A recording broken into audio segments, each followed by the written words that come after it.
Have you ever wondered what the most dangerous and influential cybercrime groups are? Today, I'm going to be ranking them in a tier list based on tactics, techniques, and procedures, and just the pure impact and chaos they can cause in the environment. You hear names like WizardSpider, Punk Spider, and Scatter Spider all the time, but this is where I think names like that stick out.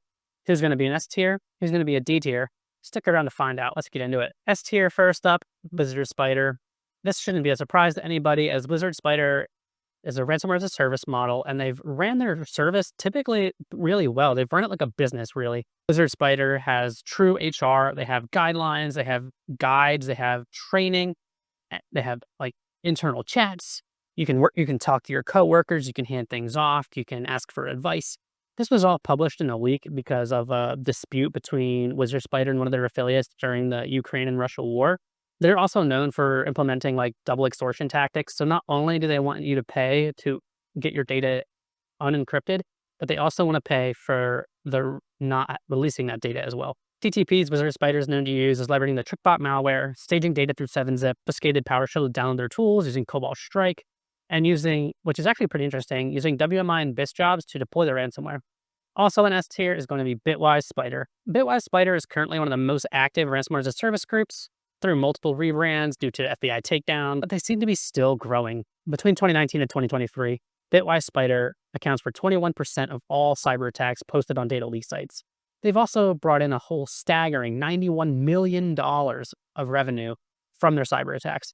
Imagine what you could do with $91 million. I feel like we're in the wrong industry. We could be on a beach somewhere. Their TTPs are going to be, phishing emails. They like to exploit public vulnerabilities. They also like to look for publicly exposed remote services like RDP. They typically use PS exec for the ransomware deployment. They like to push scripts out via GPO, and they perform exfiltration through Mega and Steelbit. Next up is my favorite group to put in S tier, and that's going to be Scattered Spider. You probably heard Scattered Spider a lot recently because they have been targeting retail, insurance, and airlines. Back in 2022, they focused on telecom and BPOs, targeting crypto account holders. And when that wasn't making them enough money, they kind of rotated into the ransomware and data theft game. Scattered Spider is known for leveraging SIM swapping and their robust ability to navigate the cloud and also on-prem. Within hours, they can compromise accounts, establish persistence, move laterally to ESXi and the cloud, and exfiltrate your data and encrypt your systems. Some of the tactics, techniques, and procedures they use are using tools like Teleport and Chisel to maintain persistence, creating unmanaged virtual machines, and then attaching domain controllers to them to dump the ntds.dit, using S3 browser to enumerate AWS and exfiltrate data, and then once again, SIM swapping. Next up is A tier, and these groups are no joke, but they are just not at the top like S tier. Next is going to be Punk Spider.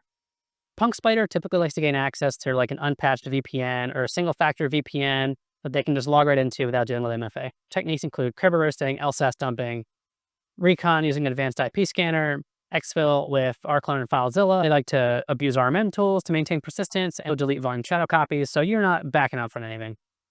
Next up on the list is ALPHV. ALPHV is known for maintaining the ALPHV ransomware variant, and they've also partnered with Scatter Spider in the past to take down MGM and Caesars. I'm sure you remember that hack. Some of their TTPs leverage heavily around anti-forensics. So for example, they've leveraged NTFS alternate data streams to hide a reverse SSH tool.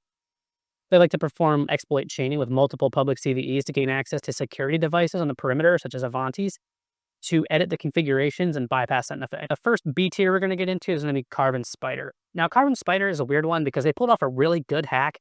They were the threat group who actually pulled off the Colonial Pipeline encryption.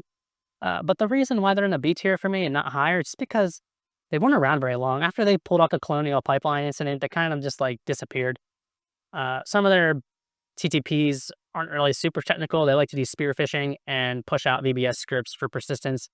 But really, I just feel like they kind of did a big attack and left. So B tier.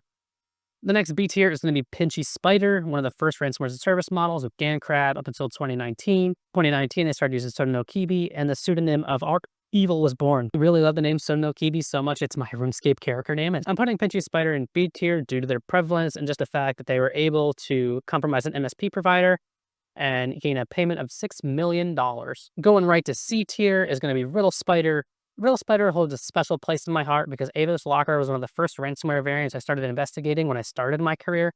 However, technically, they aren't super advanced. They like to use AnyDesk to maintain persistence and PDQ deploy to push batch scripts out to the systems they're targeting. They also didn't really stick around for too long. They quickly fizzled out, so I'm going to keep them at C tier. And for our D tier is going to be Chatty Spider.